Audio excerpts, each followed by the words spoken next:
जे लढे आणि आपल्याकडून काय अपेक्षा हे व्यक्त केलेल्या आहे. कॉम्रेड विनोद निकोले स्वतः DYFI सेक्रेटरीमध्ये काम करत होते आणि आज आमदार म्हणून आपल्या ग्राम विधानसभेचे आहे. येणाऱ्या काळामध्ये त्यांनी आपल्या सेक्रेटरीकडून अपेक्षा व्यक्त केलेल्या आहेत की आज आपण बघतोय सरकारी ऑफिसमध्ये कुठेही गेल्यानंतर पैसे दिल्याशिवाय बरेचसे काम होत नाही आणि एकंदरीत संपूर्ण देशामध्ये महाराष्ट्र आपल्या राज्यामध्ये संपूर्ण ठिकाणी हीच परिस्थिती आहे.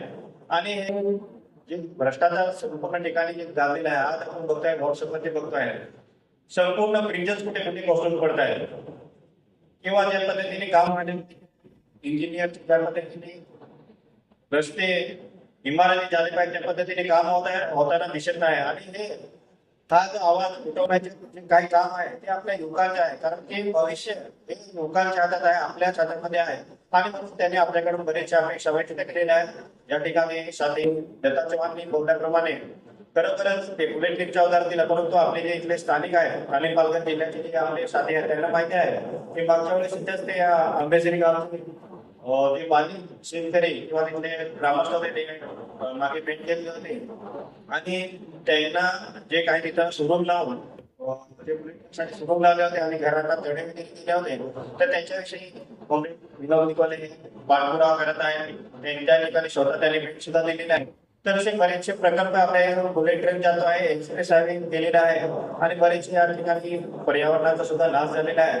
नक्कीच येणाऱ्या काळामध्ये त्यांनी अपेक्षा केली की एखादा घर बांधायचे असेल तर फाउंडेशन मजबूत पाहिजे. त्या पद्धतीने आपली DYFI संघटना युनिट मध्ये आपण मजबूत करून युनिट मध्ये बांधणी करून आपल्या DYFI संघटना कशी जास्तीत जास्त वाढेल याच्यासाठी आपण प्रयत्न केले पाहिजे. आज आपण संपूर्ण राजकारण बघतो आहे, आपण सांगतो सर्वांना काम सर्वांना शिक्षण, परंतु शिक्षणाचे कोणत्या पद्धतीने बाजारीकरण खाजगीकरण होत चाललेले आहे हे कॉम्रेड विनोद निकोले यांनी सांगितले. संपूर्ण क्षेत्रामध्ये खाजगीकरण होत चाललेले आहे आणि म्हणून येणाऱ्या काळामध्ये DYFI संघटना नक्कीच आपण या अभ्यासक्रमातून चांगले जे काही वक्ते येणार आहे त्याच्याकडून आपण मार्गदर्शन घेऊन जे काही त्यांनी अपेक्षा व्यक्त केलेल्या आहेत. तर धन्यवाद कॉम्रेड विनोद निकोले यांनी आपल्याला खूप चांगल्या पद्धतीने या ठिकाणी आपल्याला मार्गदर्शन केलेलं आहे आणि या ठिकाणी उद्घाटनाचे सत्र पहिले संदेश आपल्याशी जाहीर करतो. धन्यवाद. इन्कलाब जिंदाबाद.